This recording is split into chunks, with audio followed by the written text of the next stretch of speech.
This video was brought to you by Elbilmek, ABRP, Stormberg, Kempower and Bilkomponenter. Yo, what's up? This is Mini Cooper SE, the new one, and today we're gonna test how much space we have by putting in banana boxes.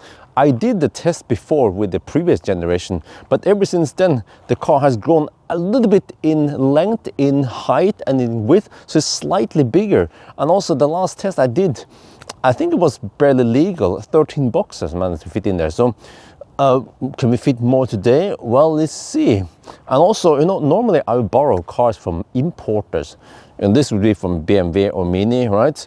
But this time I actually borrowed from Bavaria, Oslo, not far from where I lived before. And then big shout out to Kine, who is my neighbor. She works at Bavaria there, and then she was the one who contacted me and like, hey, do you want to borrow from us? I'm like, why not? It's more convenient. So yeah, now let's check out the front first. And here we have, oh, okay, this is front wheel drive, so we have the drivetrain here, plus onboard charger, plus, no, just kidding, heat pump, so no space for any frunk here. And then in the back, do we have kick sensor? No such luxury, because we don't even have motorized lift gates. So this car is just mid-spec, it's not top spec like I would get from the importer, which is actually good because it has normal size wheels now. This is 16-inch.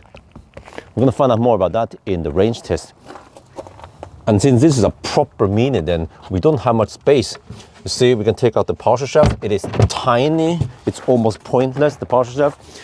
This lid can be taken out also, you just have to jiggle it around, and then it also detaches.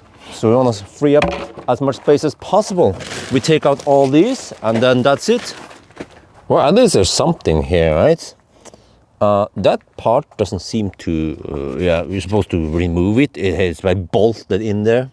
But wait, compared to the old Mini, that had a 12-volt outlet in the back. Here, no 12-volt outlet here.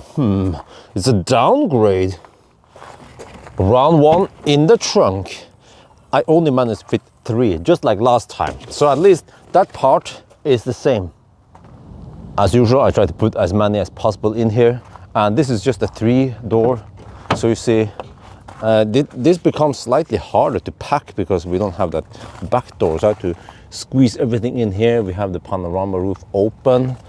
Some limitation how we can fit, but this time I don't have a Toyota driving position. Last time I cheated, I went a bit too much forward, so yeah, I think this is a more legit result then. All right, let's turn off the pitch and start counting. 1, 2, 3, 4, 5, 6, 7, 8, 9, 10, 11, 12, 13, just like last time, but this is a more fair test. So yeah, I think based on the test now, I'd say that the space has been improved slightly, but this is still a small car. Yeah? It comes pretty much on the bottom of the list. But that's gonna be it for now. I hope you guys enjoyed this video. As always, thank you for watching, and talk to you later.